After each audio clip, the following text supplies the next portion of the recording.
We know drama.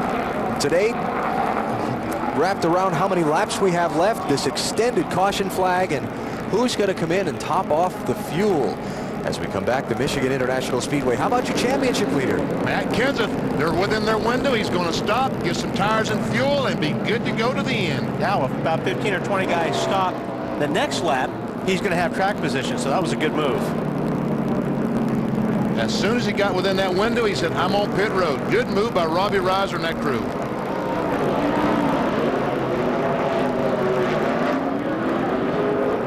I don't know. I got that little vibration. I just don't know what it is. I mean, it feels like a tire, you know, like a little vibration down the straightaway, but I don't know what it is for sure. That's what he said while they were riding around under caution before he came into pit road.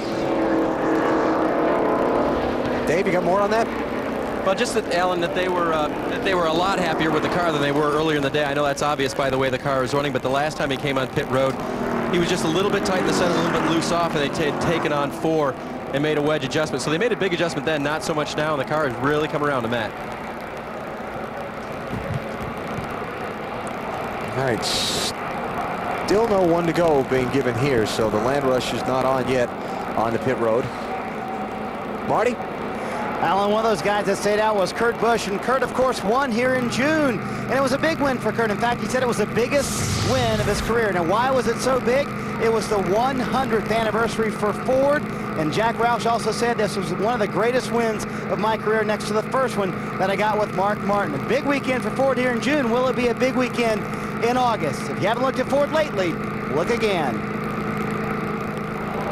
How about the second place car choosing to come in now? Robbie Gordon's in. Elliott Sadler, Michael Waltrip. Who's that behind him? Tony Raines coming in. And Ricky Rudd not on the lead lap. Last time Robbie Gordon was on pit road, he got just right side tires. Marty? And he wanted to come in the lap before, but Kevin Hamlin came on the radio and said, you're going to need a lunchbox with a thermos full of fuel if we're going to make it from here. So what they did is they waited one more time. Robbie said, if no one else comes down pit road, I want Ford. But they are on the very, very edge of their fuel window. Taking a little bit extra time to get everything in. That's right, because 53 laps right now to go when they throw the green. See these two right here, Johnny Benson and Joe Nemechek? This is like the 4th lap they've come in and topped off the fuel. Every time they come back around under caution, they're coming back in and topping off the fuel tank. That's because the leaders haven't stopped yet. Now, as soon as all that group of cars are leading stop, they'll stay on the racetrack. All right, here's the one-to-go signal. It's just gone out. The teams have just gotten the word from NASCAR Race Control over the race communication channel that when they come to the start-finish line, they'll get the one-to-go signal. So when they come to the opening of pit road here, You're going to see a lot of people coming. But some guys probably still can't make it because when they throw the green, they've still got to run 51. about 51 laps. So it's going to put a lot of guys really, really in tough shape. oh boy. Who comes in? Who stays out? What do they do when they're in? But they've all got to try, don't they, Wally? Don't they all have to pit now? I would. I mean, you're right, BP, you have to. And we're Gamble. Here comes the leader. We're thinking we're seeing just a lot of fuel top-offs here, right? Oh, some guys stay out. Spencer stayed out. Kurt Busch, Dale Jarrett, Sterling Marlin, all stayed out here. Kevin Harvick, Jimmy Johnson, Greg Biffle, Ryan Newman, Tony Stewart among those who are coming in. How about the leader? Yeah, how about the leader making the dive to pit road? Kevin came on the radio, said, I think tires will make a difference. Can we take off left sides? They said that did not work for Robbie Gordon earlier, so it'll be right side tires, no changes, full of fuel. Bill? The 48 of Jimmy Johnson on pit road, right on the edge of their fuel window. Chassis adjustment, 4 tires, top it off with fuel. He will be deep in the field trying to work his way back to the front. Tony Stewart was also on pit road. That was gas and a chassis adjustment for the 20. Okay, So a lot of those guys took fuel only that I was watching. Yeah, Biffle in the 16 car was fuel only. Skinner looked like he took fuel only. okay, that I saw on that last set, everybody got just fuel except Harvick and Jimmy Johnson, who took 4 tires. So they gave up the position. I mean, they were in front of Ryan Newman and Tony Stewart and all those guys. Now they're behind them, but they've got fresher tires. Okay. Watch this as they came off pit road. And then they had to stop because the paddle man was down there. Wow, now who wins this? Ooh. Wow, I can give that to Johnson. Yeah.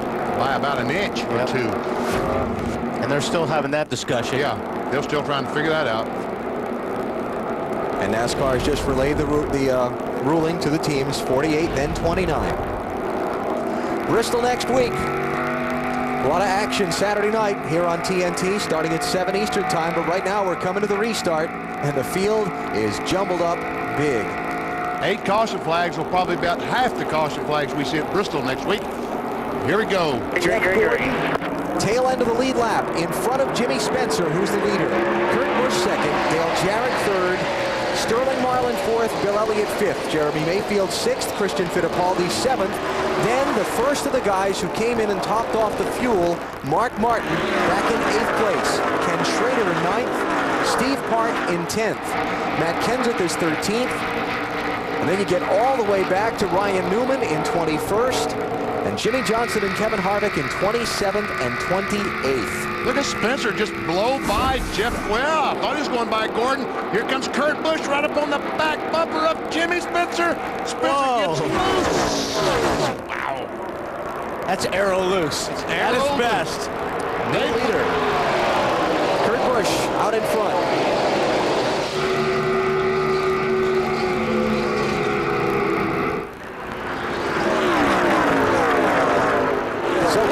Takes over the lead for the first time all race long.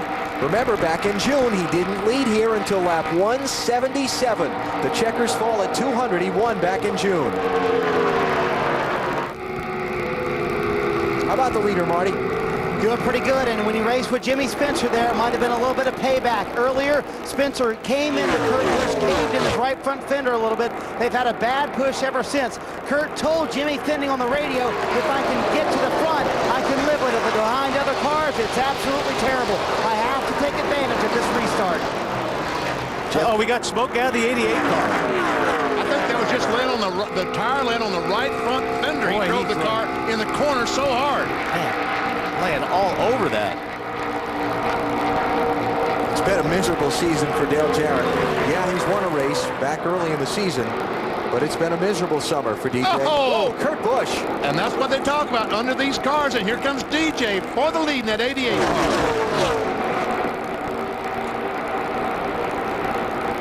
They talk about rhythm and run away from him now. I think so. 8th leader today, Dale Jarrett. Look at that. That is a lot of smoke. Saw Rusty Wallace doing that in happy hour yesterday. If he bounced off somebody earlier and has that right front pushed in a little bit. Or you think it's just the top of the fender? I think it's the top of the fenders. Hitting the tire. I just think he's driving the car down in the corners. Oh, look at here. Whoa! And there goes Biffle on the outside, making it 3 wide, trying to go on the outside of. Look at this. 1, 2, 3, 4 wide. Man. And Mark had to just jump out of the throttle there because he was in the worst spot right there. Harvick and Johnson try to charge back up through the field. Ryan Newman there also.